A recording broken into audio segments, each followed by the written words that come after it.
అంటే మూడు పిల్లలకి చెప్పుకోకర్లా, పిల్లలకి చెప్పుకోకర్లా, కానీ సమాజానికి చెప్పాలి కాబట్టి చెప్తున్నాను ఇదంతా కూడా.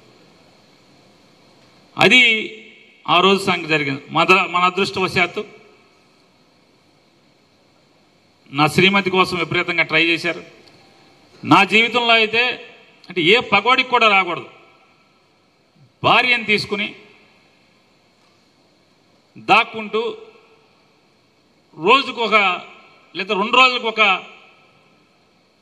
ఒక ఇంట్లోనో ఒక చోట్లోనో ఉంటూ 15 రోజులు తిరగటం అనేది నిజంగా ఆ రోజే నేను మానసికంగా చచ్చిపోవాలి, రాజకీయంలోంచి మానేయాలి.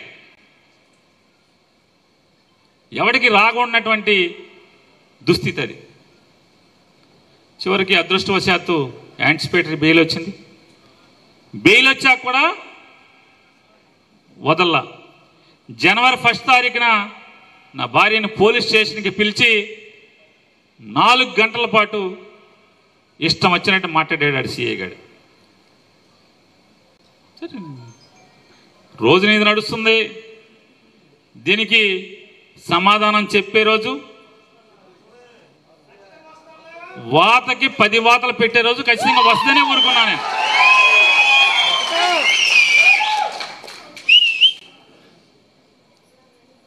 సరే, అది అయిపోయింది. అప్పుడు మన ప్లేడర్ అయినటువంటి అంటే మనకి టీంలో పెద్దోడుగా ఉన్నటువంటి వరదా గారు కానీ, ఆయనతో పనిచేసినటువంటి చాలామంది ఇక్కడ కూడా వాళ్ళ మీటింగ్ కూడా వచ్చారు. కొంతమంది మన లీగల్ టీంలో చాలామంది, వీళ్ళందరూ కలిసి నాతో చెప్పింది,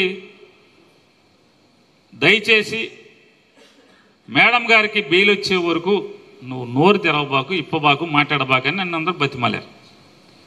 నువ్వు ఎట్టపోయినా పర్లా, ఇంటావిడు కదా, వద్దని చెప్తే నేను మాట్లాడాల. వెంటనే టీడీపీ వాళ్ళు, వీడు కనపడతలేదు, కుటుంబం అదృశ్యం, వీడు మాట్లాడతలేదు మొదలెట్టారు.